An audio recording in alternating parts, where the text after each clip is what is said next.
here. Congressman, your opinion of this infrastructure plan that the president has proposed in general terms. Do you think, A, it's a good or a bad idea the way it's been proposed? And your thoughts on the announcement last night from the parliamentarian that Democrats can use reconciliation again if they'd like to.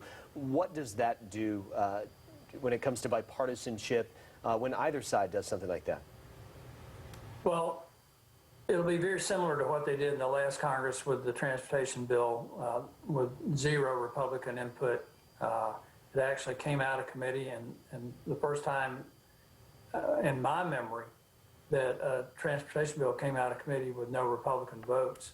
And then they took it to the Rules Committee and added another $1 trillion to it and brought it to the floor, and there were no Republicans voted for it on the floor. And they do reconciliation again. The only thing that held it up last time was that it was filibustered in the Senate.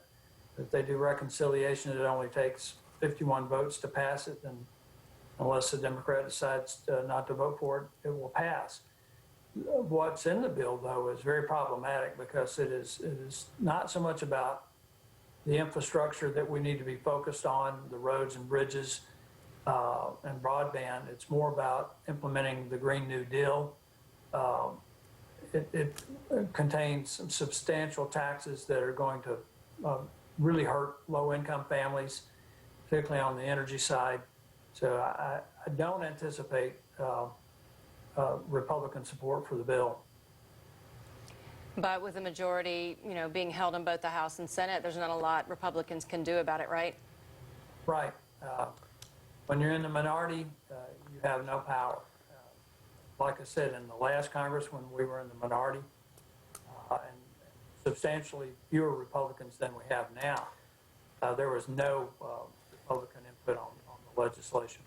Congressman, I'm not sure you've announced publicly one way or another, but we're curious about your future plans with Senator Shelby retiring. Do you anticipate seeking election to that seat as the next senator from Alabama? Jack, I pray about everything, but I think right now I'm in leadership in the House. I'm on the Energy and Commerce Committee, which is arguably the most powerful committee in Congress. I think we have to evaluate everything in the context of what's best for the 6th District and what's best for the state of Alabama. I try my hardest not to make decisions about what I want to do or don't want to do. I try to focus on the task at hand, and we've got a lot to do for the country, particularly in regard to getting the majority back. All right, Congressman Gary Palmer, we thank you for joining us this morning.